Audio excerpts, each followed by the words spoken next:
সম্মানিত প্রার্থী বাংলাদেশ জাতীয়তাবাদী দলের সম্মানিত চেয়ারম্যান জনাব তারেক রহমান ঢাকা 17 আসনে প্রার্থী হয়েছেন, আপনারা সবাই জানেন। এই আসনের সাধারণ জনগণের জন্য ওনার পক্ষ থেকে ফ্রি মেডিকেল ক্যাম্পে আমাদের মাঝে উপস্থিত আছেন আজকের অনুষ্ঠানের বিশেষ অতিথি বাংলাদেশ জাতীয়তাবাদী দলের কেন্দ্রীয় কমিটির সম্মানিত স্বাস্থ্য সম্পাদক সহযোগী অধ্যাপক ইউরোলজি বাংলাদেশ মেডিকেল বিশ্ববিদ্যালয় ডাক্তার মোহাম্মদ রফিকুল ইসলাম। আমাদের সাথে আরও উপস্থিত আছেন ভাষানটেক থানা বিএনপির সভাপতি এবং ঢাকা 17 নির্বাচন পরিচালনা যে কমিটি রয়েছে কমিটির সম্মানিত সদস্য জনাব কাদির ভাই।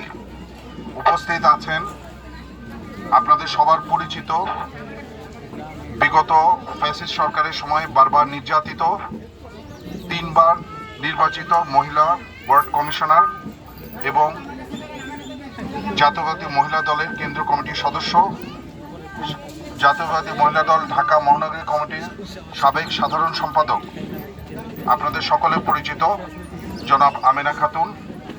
আমাদের মাঝে আরও উপস্থিত আছেন বিভিন্ন মেডিকেল কলেজ এবং বিশ্ববিদ্যালয় সমূহের বিভিন্ন বিভাগের চিকিৎসকবৃন্দ, doctor associate professor Yunus Ali, urology সহযোগী অধ্যাপক Bangladesh medical university, doctor Sharif Ahmed সহযোগী অধ্যাপক plastic surgery, national burn and institute, doctor Abdul Awal সহ আরও অনেকে দেখেছেন। তারা আমার এইখানে এই উদ্যোগটা আমার আমেনা ফুপুর ছেলে ডাক্তার মাসুদ, ওনার উদ্যোগে এই ক্যাম্পটা হয়েছে, তাকেও ধন্যবাদ জানাই। আজকে এখানে যারা আসছেন ডাক্তার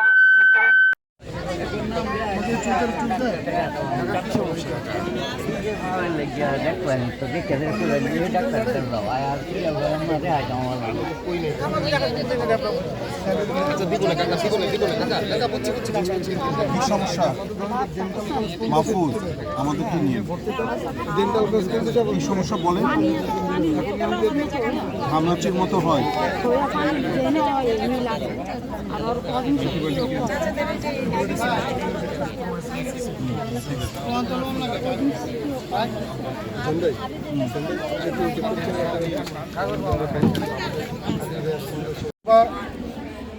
ক্যাম্প তৈরি করা হয়েছে, সেই ক্যাম্পের উদ্বোধন এবং শুভেচ্ছা বক্তব্য দিবেন বাংলাদেশ জাতীয়তাবাদী দল বিএনপির কেন্দ্রীয় কমিটির সম্মানিত স্বাস্থ্য সম্পাদক ডাক্তার রফিকুল ইসলাম। বিসমিল্লাহির রহমানির রহিম। বাংলাদেশ জাতীয়তাবাদী দলের প্রতিষ্ঠাতা শহীদ রাষ্ট্রপতি জিয়াউর রহমান তার 90তম জন্মবার্ষিকী উপলক্ষে আজকে এই ভাষান থেকে নৌবাহিনী যে কলেজ আছে সেই কলেজের পার্শ্ববর্তী অঞ্চলে যে মেডিকেল ক্যাম্প আয়োজন করা হয়েছে, সেই অনুষ্ঠানে উপস্থিত এই ভাষানটেক থানা বিএনপির সভাপতি জনাব কাদের মাহমুদ এবং এই অঞ্চল থেকে সাবেক 3 বারের কমিশনার, মহিলা কমিশনার আমেনা আপা সহ অনুষ্ঠানে উপস্থিত সকল সরকারি ও বেসরকারি মেডিকেল কলেজের চিকিৎসকবৃন্দ, আসসালামু আলাইকুম। আপনারা জানেন যে শহীদ রাষ্ট্রপতি জিয়াউর রহমান তিনি যে দিক নির্দেশনা দিয়ে গিয়েছিলেন, তার যে সততা, তার যে নিষ্ঠা, সেইটাকে রক্ষা করে বাংলাদেশ জাতীয়তাবাদী দল দীর্ঘদিনের যে সংগ্রাম চালিয়ে যাচ্ছে, সেই সংগ্রামে মানুষের যে পাশে থাকার যে আন্দোলন, মানুষের পাশে থাকার যে লড়াই, সেই লড়াইয়ে কিন্তু সবসময় বাংলাদেশ জাতীয়তাবাদী দলের বিভিন্ন পর্যায়ের নেতৃবৃন্দ সবসময় তাদের পাশে থাকেন এবং তার এই ধারাবাহিকতায় বাংলাদেশ জাতীয়তাবাদী দল বিভিন্ন সময়ে যখন করোনা, বন্যা, খরা সব সময় যখন মানুষের পাশে দাঁড়ান, সেই সময় কিন্তু তারা এই অঞ্চলেও তাদের একটি মেডিকেল ক্যাম্প করেছেন। কারণ এই তিনি আমাদের ভাই বলেছেন যে এখানে যে বস্তি অঞ্চল আছে সেখানে একটি স্পেশালাইজড মেডিকেল ক্যাম্প হলে এখানে যারা আমরা দেখতে পাচ্ছি যে বিভিন্ন পর্যায়ের রোগীরা এসেছেন, সে বয়োবৃদ্ধ থেকে শুরু করে শিশুরা পর্যন্ত এখানে চিকিৎসা নিতে এসেছেন, তাদের সকলের জন্যই কিন্তু এটি চিকিৎসা সেবা দিলে তাহলে এদেশের এইখানকার এই অঞ্চলের মানুষের কিন্তু একটু উপকার হয়। সেই ধারাবাহিকতায় এখানে আমেনাপাড়ের ছেলে ডাক্তার মাসুদ এবং তার যারা সহকর্মী আছেন তারা সকলে মিলেই এই উদ্যোগটি নিয়েছেন। এবং আমি কিছুক্ষণ আগে যে করাইল বস্তিতে যে একটি মেডিকেল ক্যাম্প সেটা উদ্বোধন করে এসেছি, এখানেও কিন্তু সেই একই ধারাবাহিকতায় সেই ক্যাম্প চলছে। তো আপনারা জানেন যে এই অঞ্চলে যে বর্তমানে আমি ঢোকার সময় দেখলাম যে একটি নির্বাচনমুখী পরিবেশ এবং সেই নির্বাচনমুখী উৎসবমুখর একটি পরিবেশ চলছে। এবং সেখানে বাংলাদেশ জাতীয়তাবাদী দলের যে চেয়ারপারসন জনাব তারেক রহমান, তিনি ধানের শীষের প্রার্থী হিসাবে এই ভাসানটেক এবং এই থানাতে তার নির্বাচনী প্রচারণা বেশ জোরালোভাবে চলছে এবং মানুষ খুব উৎসবমুখরভাবে এবং তার কথা তার সে কী করছেন। এবং কিছুদিন পূর্বে এখানে একটি মিটিং হয়েছে, সেখানে সভা হয়েছে, সেই সভাতে তিনি প্রধান অতিথি হিসেবে এসেছিলেন এবং মানুষের মাঝে এই অঞ্চলের মানুষের যে কী অসুবিধা, তার যে বিশেষ করে যে বসত বাড়ি নিয়ে যে তার যে চিন্তাভাবনা, কীভাবে মানুষকে এই বসত বাড়ি দেওয়া যায়, এখানে যারা দেখা যাচ্ছে যে যারা নিম্ন আয়ের যে মানুষগুলো এখানে বসবাস করেন তাদের জন্য যে কীভাবে বসত বাড়ি দেওয়া যায় সেই ব্যাপারে কিন্তু ওই সভাতে কিন্তু অনেক আলোচনা হয়েছে এবং তিনি সকলের অনেকেরই কিন্তু তিনি কথা শুনেছেন। ওখানে কিন্তু তিনি কোনো দলীয় ব্যক্তির কিন্তু কোনো দলীয় কর্মীর কিন্তু কথা শুনেননি, সাধারণ মানুষের কথা শুনেছেন। কারণ আপনারা জানেন যে আমাদের দলের যে চেয়ারপারসন জনাব তারেক রহমান, তিনি দীর্ঘদিন কিন্তু মানুষের পাশে থেকেই সেই আপনি 2001 থেকে 2006 বলেন কিংবা 1991 থেকে 1996 সাল বলেন, সাধারণ মানুষের সাথে তিনি মিশেছেন এবং সাধারণ মানুষের কথা তিনি জানেন, তাদের দুঃখ দুর্দশার কথা তিনি জানেন। তাই তার ধারাবাহিকতায় তিনি কিন্তু এই মানুষের কীভাবে উন্নয়ন করা যায় এবং সেই জন্য যে তিনি যে বিভিন্ন কর্মসূচি কীভাবে বাংলাদেশ জাতীয়তাবাদী দল যদি ভবিষ্যতে যদি এদেশের সাধারণ মানুষের রায়ে যদি নির্বাচনে যদি তিনি জয়ী হয়ে সরকার গঠন করতে পারেন, তার যে কী ভূমিকা সে নেবেন সেই ধরনের কিন্তু বিভিন্ন কর্মসূচি কিন্তু তিনি ডিক্লেয়ার করেছেন, তার আনুষ্ঠানিকভাবে সেটি ঘোষণা করেছেন। এবং তিনি বলেছেন তিনি এই দেশে যখন আসেন যেদিন 25 তারিখে তিনি কিন্তু ডিক্লেয়ার করেছেন যে উই হ্যাভ এ প্ল্যান, সেই প্ল্যান অনুসারেই কিন্তু তার কাজ চলছে। এবং আপনি দেখেছেন অলরেডি যে সিলেট কিংবা চিটাগাংয়ের যে নির্বাচনী সভা, সেখানে তিনি তার যে কর্মসূচি সেগুলো কিন্তু ঘোষণা করেছেন। তাই স্বাস্থ্য সেক্টরে আপনারা যেটা দেখেছেন যে মানুষের যে স্বাস্থ্য সেক্টরে মানুষের স্বাস্থ্যসেবা যে দূরঘুরে মানুষের দূরঘুরে পৌঁছে দেওয়া যায়, সাধারণ মানুষের দূরঘুরে পৌঁছে দেওয়া যায়, সেই জন্য কিন্তু তিনি বিভিন্ন বিশেষজ্ঞ টিম নিয়ে তিনি কিন্তু কাজ করছেন। এবং তার মধ্যে আপনারা জানেন যে স্বাস্থ্যখাতে একটি বড় সমস্যা হলো দুর্নীতি। স্বাস্থ্যখাতের যে দুর্নীতি সেটি কমাতে পারলেই জিডিপির একটি বড় অংশ কিন্তু সেখানে অনুদান দেওয়া সম্ভব এবং আমাদের লক্ষ্য যে জিডিপির 5% যেন স্বাস্থ্যখাতে ব্যয় হয়, সেই ব্যাপারে কিন্তু তার একটি বিশদ পরিকল্পনা আছে। এবং এই পরিকল্পনা যদি বাস্তবায়িত করতে হয় তাহলে মানুষের কিন্তু উপজেলা লেভেলে যে গর্ভবতী মা ও শিশুদের যে স্বাস্থ্যের যে অবস্থা সেটিকে যেন কীভাবে উন্নত করা যায় সেইটা নিয়ে কিন্তু তিনি চিকিৎসা সেবা সুষ্ঠুভাবে প্রদান করা যায়, সঠিক চিকিৎসা সেবা প্রদান করা যায়, সে ব্যাপারে কিন্তু আমাদের টিমগুলো কিন্তু বিশেষজ্ঞ টিম কিন্তু কাজ করছেন তার সাথে। এবং আপনি দেখবেন যে আধুনিক রেফারেল ব্যবস্থা যদি করতে হয় তাহলে দরকার যে বিদেশি যে মডেল তিনি ডিক্লেয়ার করেছিলেন তিনি একসময় যে এনএসএসের আদলে কীভাবে এদেশের স্বাস্থ্য ব্যবস্থাকে ডেভেলপমেন্ট করা যায়, সেই জন্য তিনি কিন্তু অনেক আগেই ওয়ার্ল্ড হেলথ ডের একটি প্রোগ্রামে তিনি কিন্তু ঘোষণা করেছেন যে এদেশের মেধাবী চিকিৎসক যারা আছেন এবং যারা বিশেষজ্ঞ চিকিৎসক আছেন তাদের সমন্বয়ে একটি বোর্ড গঠন করে সেটি যেন এই এনএসএসের আদলে কীভাবে স্বাস্থ্য ব্যবস্থা গঠন করা যায় সেই ব্যাপারে তিনি কাজ করছেন।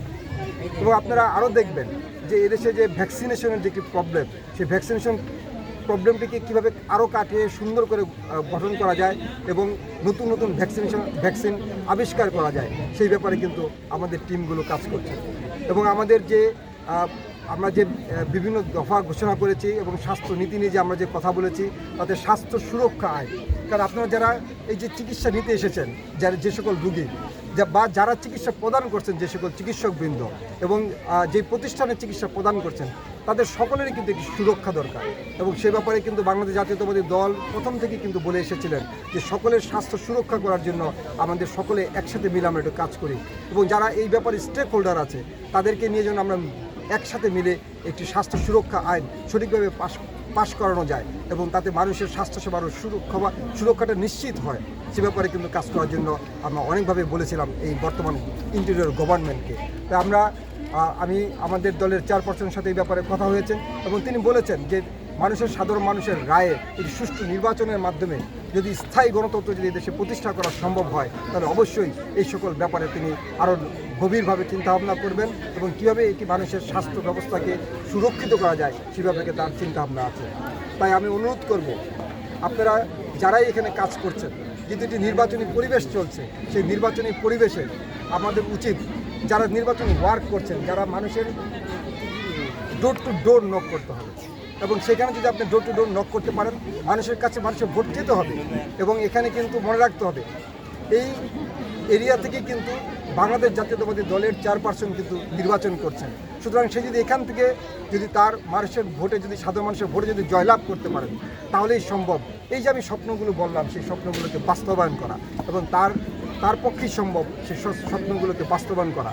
এবং সেই জন্য আপনাদেরকে অবশ্যই সকাল থেকে ফজর নামাজ পড়ে আপনাদের সকাল থেকে আপনাদের ভোট কেন্দ্রে যেতে হবে এবং যতক্ষণ না পর্যন্ত ভোট গণনা কমপ্লিট না হয়, শেষ না হয়, সেই পর্যন্ত কাজ করে যেন আপনাদের ভোট, মানুষের ভোট যেন সুরক্ষিত হয়, মানুষের রায়টা যেন প্রত্যাশিত রায় যেন আসে, সেই ব্যাপারে আপনাদের সকলকে কাজ করতে হবে। তাহলেই সম্ভব মানুষের যে প্রত্যাশা, মানুষের দীর্ঘদিনের যে 17 বছরের লড়াই, গণতন্ত্রের জন্য যে লড়াই, সেই লড়াইটি সঠিকভাবে তার সুফল ভোগ করতে পারবেন এদেশের জনগণ। সেজন্য আপনাদের সকলকে কাজ করতে হবে এবং একসাথে কাঁধে কাঁধ মিলিয়ে আমাদের কাজ করতে হবে যেন আমাদের কোনো নিজেদের মধ্যে যেন কোনো বিভেদ না হয়, নিজেদের মধ্যে যেন কোনো আন্তরিকতার অভাব না থাকে। তাহলে সর্দি জ্বর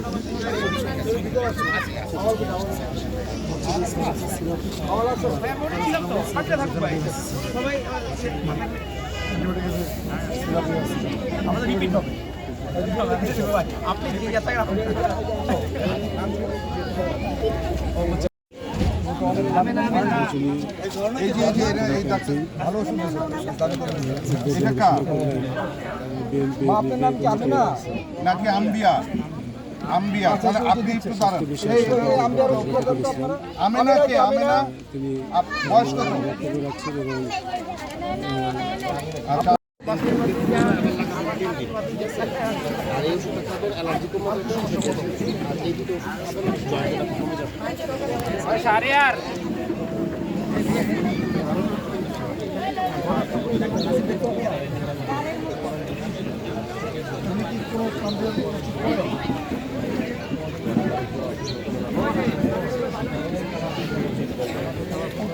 যেগুলো ওষুধগুলি দেয় দিবে বাকিগুলো আপনি একটু কিনে নিয়ে আর এখানে ইনজেকশন দিয়ে দিচ্ছি।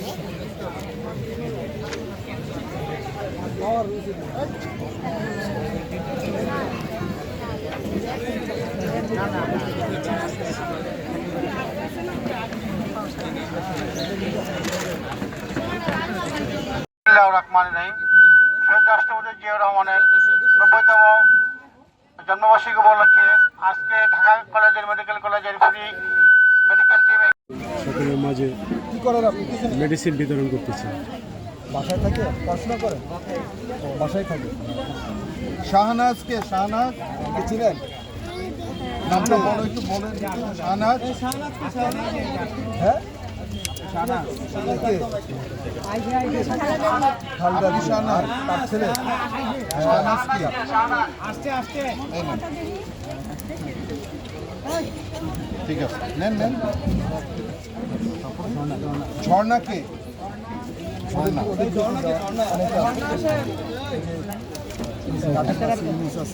এই যে ওনার কাছ থেকে নেন। ঝর্ণা না ওই মেয়েরাকে কাজ শেষ করে ঝর্ণা কে?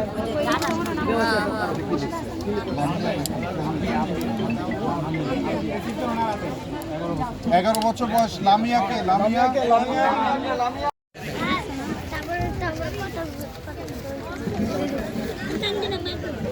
সাফায়েত।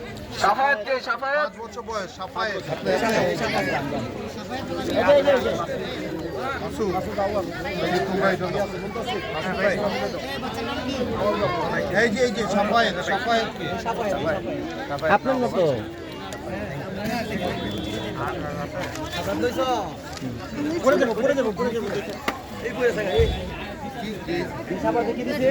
গেনুরা।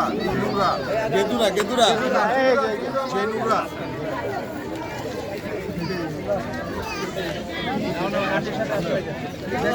একটু সাইড দেন আবার ভেতরে বলছেন বলছেন আপনারা আমি একটা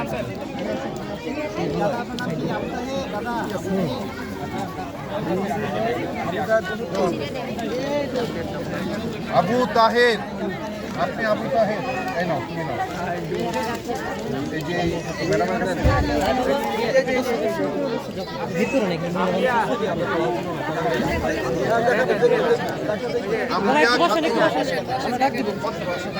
এদিকে আসেন, এখানে আসেন, এখানে আসেন।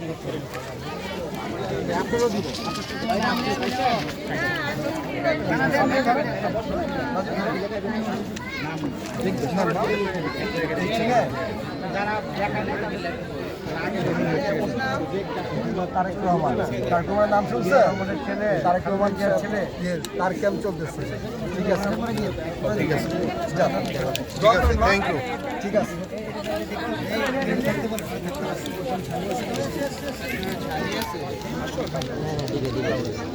হাসমি, হাসমি, দেখে দেবো।